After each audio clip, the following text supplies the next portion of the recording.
Pero bueno, la LEF es un programa de formación docentes, tenemos también otros en la UPN, en la ENALT, en la UAM, alguna formación para maestros específica. Los maestros trabajan en un escenario muy concreto y siempre se plantea que la formación de maestros tendría que pasar por una posibilidad de enlazar la teoría con la práctica. Plantear problemas de la docencia, de enfrentar a los estudiantes en situaciones concretas de enseñanza-aprendizaje.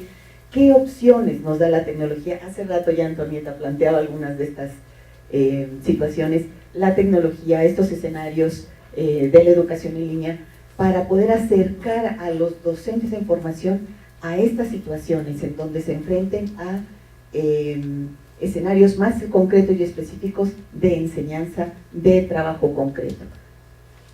¿Qué opciones tenemos? ¿Cómo lo hemos pensado en las instituciones? Bueno, en el diplomado que les comentaba al principio, que se llama Actualización en Lingüística Aplicada para profesores de lenguas, existe un módulo que se llama Investigación-Acción. Entonces, en este módulo les dan a los profesores también la posibilidad de acercarse a la investigación de manera que la puedan practicar en su salón de clase. Entonces, creo que esta es una forma, un muy buen módulo que les ayuda a los profesores ir poniendo en práctica todo esto que están aprendiendo, tanto con la tecnología como con estas habilidades de autoaprendizaje, pero también del conocimiento lingüístico que adquieren para su clase. Entonces, creo que ese es un buen módulo que responde a esa pregunta, creo. Por favor, la vinculación que tenemos en el tercer año de la LEF, que es el segundo año del TUFLE, un curso que se llama Reflexión sobre el aprendizaje de una lengua desconocida. Y para los estudiantes de Dijon es el japonés, y para los estudiantes de la UPN es el náhuatl. Y es una experiencia de autoaprendizaje que tienen que hacer con recursos tecnológicos, una plataforma de náhuatl en la UPN o un DVD de autoaprendizaje del japonés que tenemos en Dijon. Y es una unidad de enseñanza que fue concebida ya en los años en presencial, al principio en los años 73, creo, cuando se inició la licenciatura FLE en Francia, que era una licenciatura de letras con una opción FLE. Y la idea era poner los estudiantes en una situación de aprendizaje de algo nuevo y desconocido para experimentar ellos mismos lo que van a experimentar sus futuros alumnos. Y así pensado, a distancia se puede hacer también, porque los problemas que tienen con el autoaprendizaje del náhuatl los escriben, los piensan, buscan cómo resolverlos, y eso les ayuda a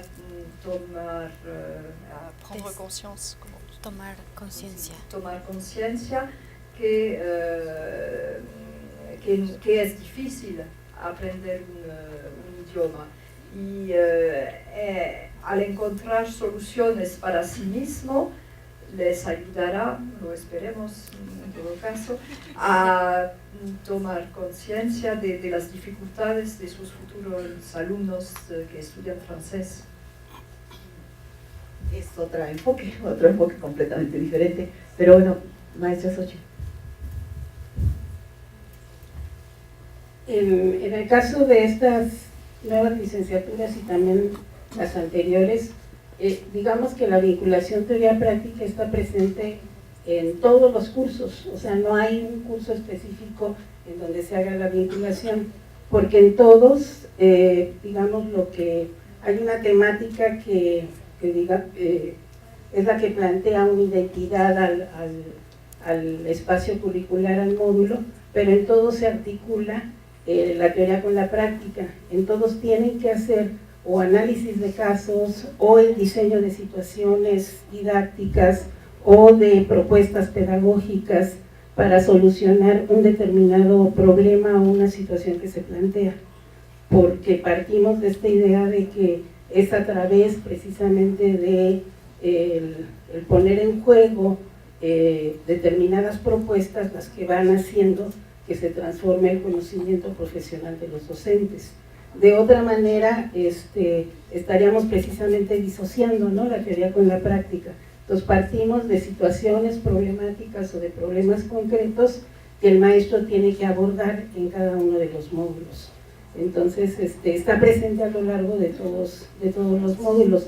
Hay otro programa que tiene que ver con la estrategia de formación continua para los docentes en servicio, que son cursos más cortos, no son para profesionalizar en el sentido estricto, pero también se trabaja con esta lógica, ¿no?, en donde se plantean básicamente situaciones problemáticas en las que el docente tiene que plantear alternativas de solución.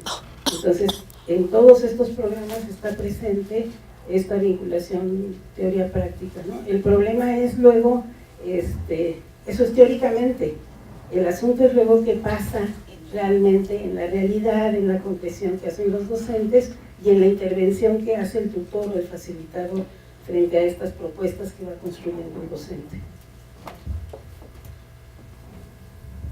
Pues, ¿qué pasa con la bueno? Que aunque no necesariamente formen docentes, finalmente esta relación, ¿no?, entre la teoría, la práctica, la formación y el campo de intervención, ¿cómo se plantea?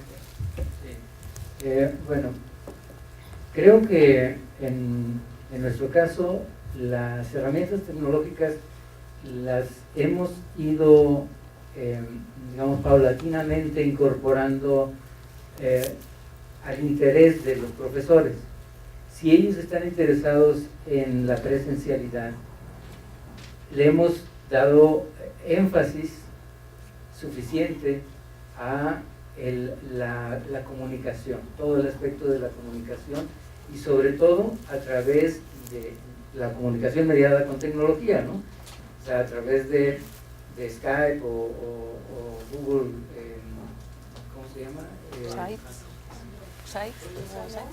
Los Hangouts, exacto. Y a través de esas herramientas hemos también incorporado la idea o la noción, por ejemplo, del aula invertida.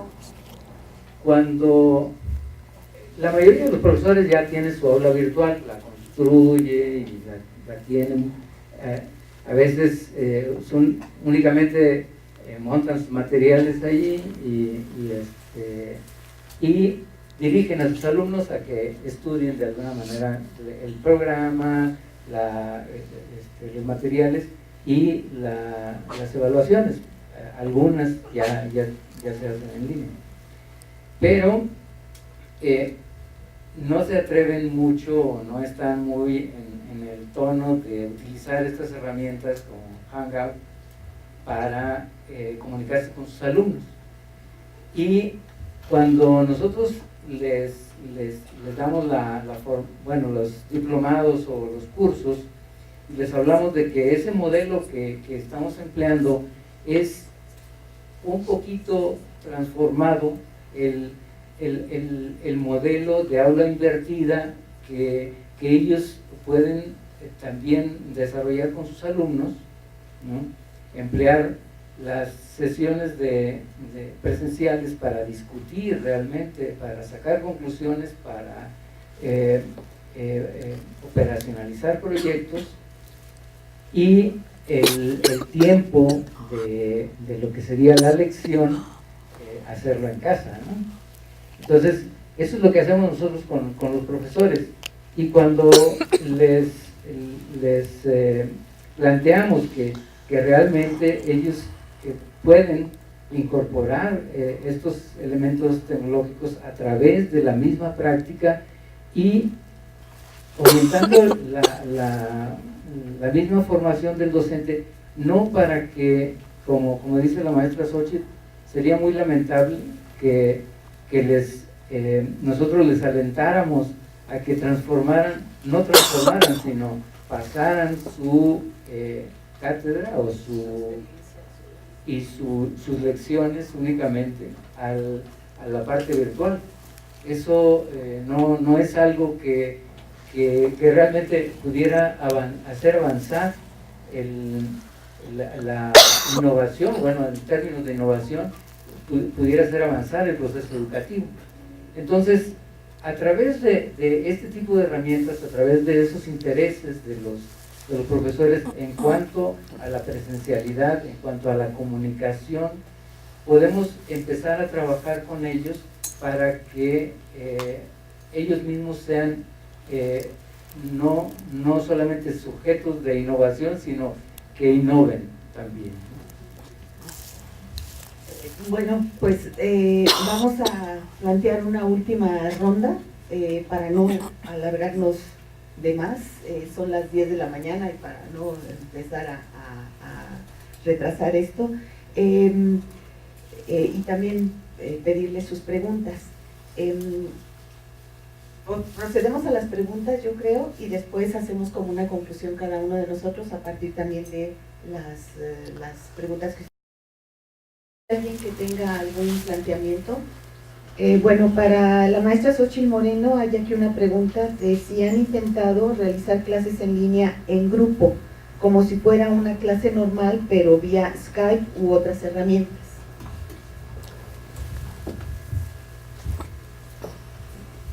Utilizamos mucho las videoconferencias, ¿sí? Pero el problema que tenemos, y es otro de los retos, está como en el diseño instruccional, ¿no? Ahí creo que hay un nudo muy fuerte, porque cuando se le plantea a los diseñadores que formulen un curso en línea y tienen herramientas para tener un chat sincrónico o tener una videoconferencia, lo utilizan poco, ¿no? Y bueno, en estos programas sería muy importante poderlos incorporar, porque los docentes que son alumnos, que están distribuidos en toda la República, y el docente puede estar en Querétaro, puede estar en Tijuana, y tiene alumnos en su grupo que provienen de distintas entidades. Entonces el utilizar estos recursos serían muy pertinentes. El problema es que los diseñadores, a la hora que se les solicita que lo incorporen, raros son los que realmente los utilizan, porque dicen que es muy complicado, que va a depender mucho de los tiempos del tutor, de los docentes, etcétera, ¿no?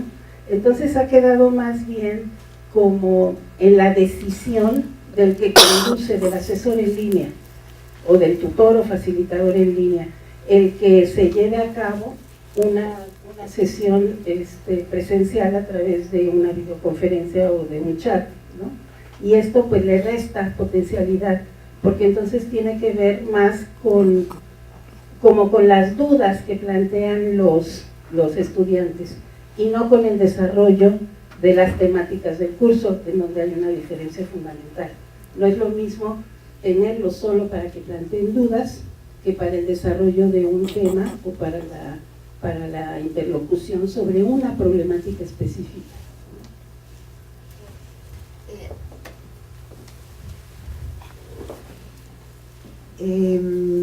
Es interesante porque está permanentemente haciéndose alusión al problema de los docentes, al problema de el desarrollo ya de modelos de trabajo distintos, y es como un elemento que está ahí presente como los grandes retos, ¿no?, que tenemos enfrente.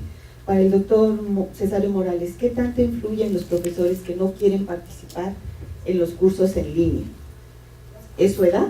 es una cuestión generacional, es una cuestión de cultura, estamos acostumbrados a las clases presenciales, o es una cuestión de disciplina. No entiendo mucho aquí esto que dice al final. Autodisciplina. Bueno, sí, en la UAM tenemos un problema de relevo generacional muy fuerte, eso sí. Hay urgencia de empezar a hacer ese relevo, y tenemos una condición. Hagan de cuenta que, por ejemplo, ahí en la unidad de Iztapalapa tenemos el 80% de profesores que tienen doctorado, y el 50% está en el SNI, por ejemplo. Entonces, hay muchos profesores que pues, ya están acostumbrados a su cátedra y no van a cambiar, ¿no? Así de plano, directamente nos dicen: a mí no me vengas con estas... Una vez nos dijo un profesor: a mí no me va a cambiar mi clase una televisión. Sí hay resistencia al cambio. No creo que sea falta de disciplina, no creo tampoco que los profesores no sean autogestivos, son autogestivos, ellos son investigadores, muchos de ellos.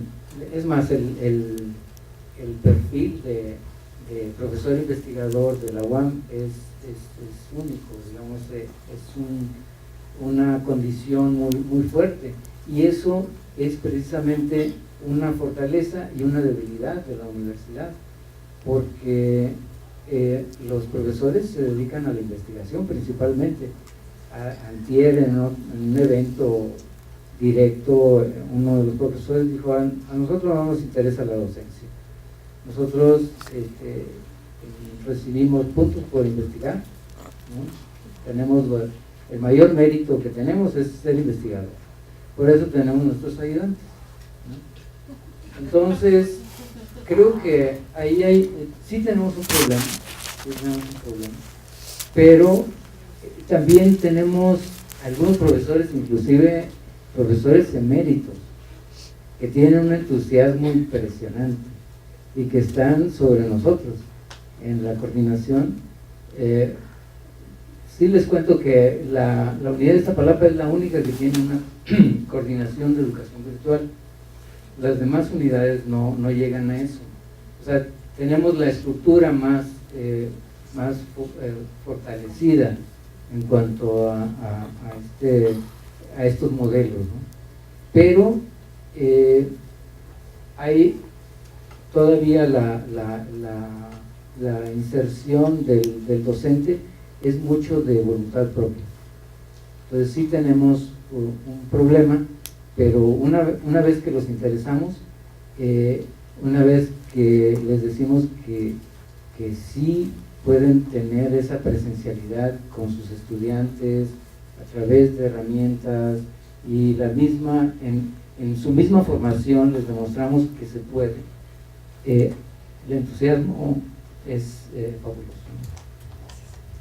Pues es interesante porque justo una vez en el video señalábamos que uno de los factores centrales es la tutoría para el desarrollo de los proyectos, de estos programas.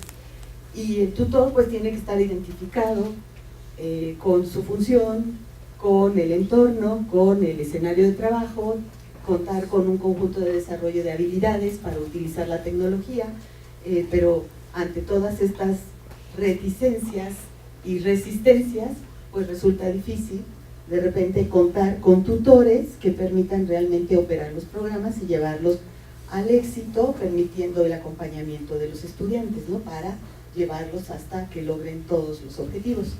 Sin duda es uno de los grandes retos que tenemos que enfrentar para el desarrollo futuro de los proyectos, y también el doctor César Morales está señalando algo que al menos desde la experiencia de la LEF ha sido también muy interesante y muy importante, qué tanto contamos en las instituciones con estructuras dentro de las instituciones que permiten el desarrollo de programas en línea.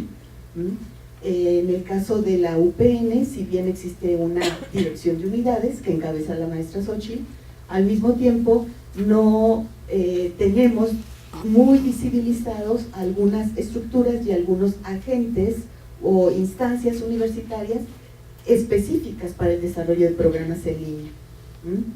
En el caso de la Universidad de Borgoña, existe un centro de formación abierta y a distancia en donde se han venido desarrollando estos programas, pero creo que también es uno de los grandes temas que tendríamos que ir planteando, ¿no? Con toda la extensión de la complejidad que tiene. ¿Cuál es la situación de la ENALT? ¿Hay o no estas estructuras? Y si hay más preguntas, pues les pido que las preparen para rápidamente darles la palabra. Sí, bueno, dentro de la misma UNAM está la Coordinación de Universidad Abierta y Educación a Distancia. Y bueno, hace 10 años aproximadamente en la ENALT se hizo una coordinación de educación a distancia, que era como una hijita de la CUAED. Y ahí es un equipo multidisciplinario el que conformamos esta coordinación, que nos dedicamos exclusivamente a hacer los programas en línea. Obviamente con el trabajo de los profesores, ¿no? Porque si no existiera todo el contenido, bueno, no tendría mucho sentido tener un área así, pero creo que es muy importante lo que menciona, que sí es necesario contar con equipos multidisciplinarios e interdisciplinarios para desarrollar pues de manera más óptima los cursos, ¿no? Para que puedan tener todos los componentes necesarios, principalmente el académico, el contenido, que haya también asesores pedagógicos o diseñadores instruccionales, que haya ingenieros que hagan funcionar las cosas, que haya diseñadores visuales que ayuden a la motivación para los estudiantes, para los profesores, y que también haya una formación para ser asesor, ¿no? Entonces, bueno, eso con altas y bajas pasa un poco en la ENALT, ¿no? Voy a leer dos de las preguntas. Una dice, ¿es una necesidad para usted hoy la formación en línea? ¿Formación presencial y en línea son compatibles? ¿Los prejuicios afectan su desarrollo? ¿Quién la quiere contestar? ¿Quién es el valiente que la contesta? ¿Sí? Si es una necesidad esta integración entre formación presencial y en línea.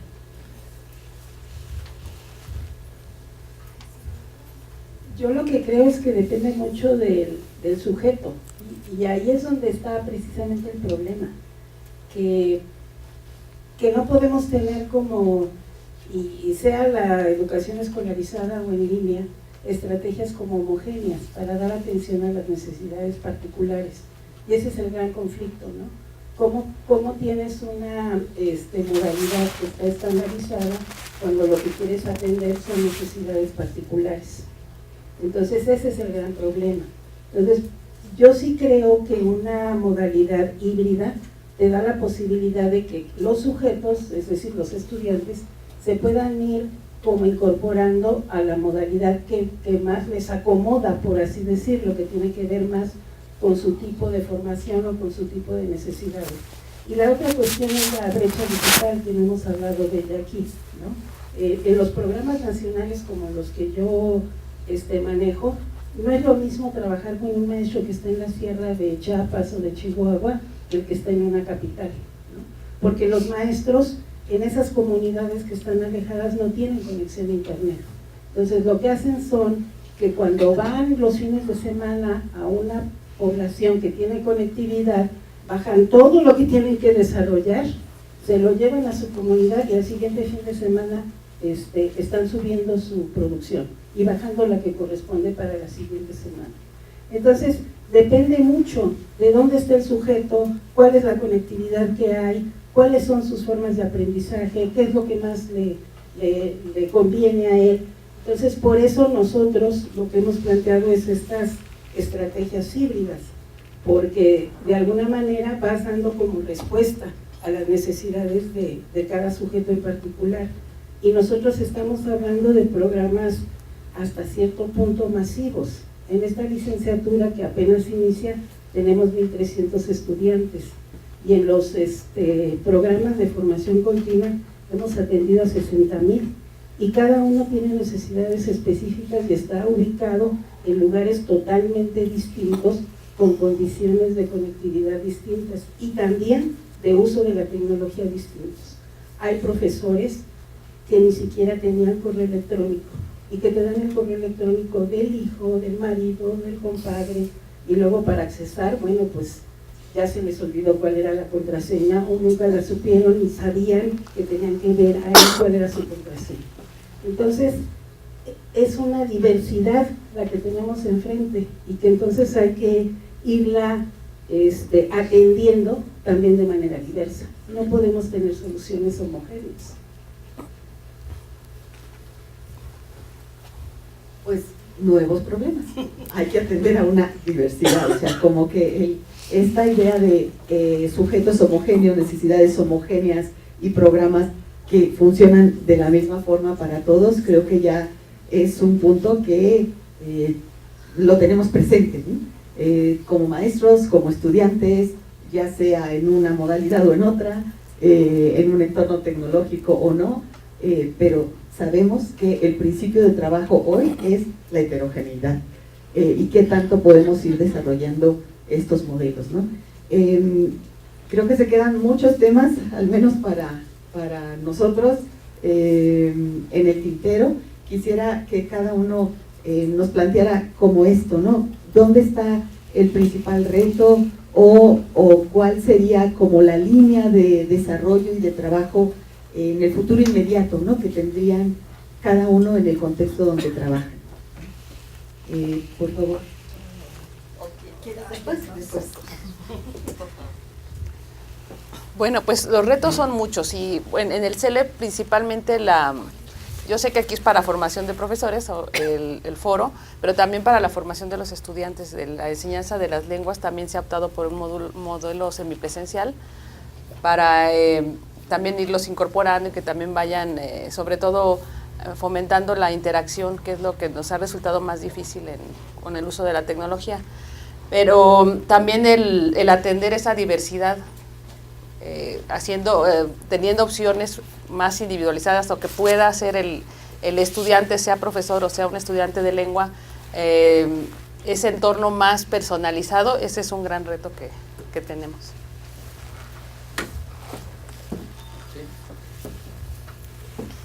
Pues que si son compatibles la presencialidad con estos modelos, con los modelos en línea, pues sí, yo creo que es en nuestras universidades, al menos en la UAM, es un modelo totalmente que tenemos que hacer funcionar, que pueden tener para mí una complementariedad muy grande. En fin, creo que podría ser mucho más enriquecedor y es definitivamente un enriquecimiento del proceso educativo el que nosotros incorporemos ahora desde la presencialidad la parte de en línea, que creo que este es el camino que estamos siguiendo las universidades presenciales, las universidades tradicionales. Quizá llegue un momento en el que sea al revés, ¿no? Que en la necesidad de comunicación, como esa necesidad humana, ¿no? De comunicarse, de estar presentes como estamos presentes ahorita, nos impulse a voltear otra vez a la presencialidad física para complementar la modalidad en línea. Yo creo que tenemos que ir en este proceso muy sensibilizados acerca de la complementariedad que puede existir entre los dos modelos. Muchas gracias. Ahora sí. Tiene micrófono. Estoy de acuerdo con los César Morales. Hay una complementariedad y es necesario que haya un relais un sistema de relé. Un sistema de relevo. Relevo, gracias. Es algo que ahora lo que hacemos, hay cursos presenciales que son a veces los mismos que los que tenemos en línea, por ejemplo en la licenciatura de Letras Modernas. Los técnicos vienen y graban los cursos presenciales y ponen las grabaciones en la plataforma de los cursos a distancia, pero es una sencilla traslación de un curso presencial según la materia puede funcionar. Lo hago, por ejemplo, en un curso de antiguo francés, leo una obra medieval, explico las cuestiones de gramática, hago una traducción literal y después otra traducción. Eso se puede grabar y poner en la plataforma y ayuda al estudiante, pero no es más que una traslación. Y creo que el mayor reto para los años que vienen es concebir algo específico a la formación a distancia, como una aula virtual, algo más que lo que ya existe, es decir, las visioconferencias que podemos hacer una vez o 2 veces al año entre la UPN y Borgoña. Por último, también la de casa. Yo creo que igual, son muchos los retos, pero yo por lo menos en la experiencia que tengo con los grupos de trabajo, el mayor reto está también como en la profesionalización de los sujetos que hacen la educación en línea. Porque en la medida en la que no logremos cambiar esta idea de que pasa por un proceso distinto de aprendizaje y cuáles son los elementos que puedes detonar a través de una propuesta de educación en línea, es muy difícil poder realmente avanzar, porque lo único que haces es trasladar tu lógica de la presencialidad a la educación en línea y no estás innovando en realidad, y solo es un soporte distinto. Es lo mismo, pero en un soporte distinto.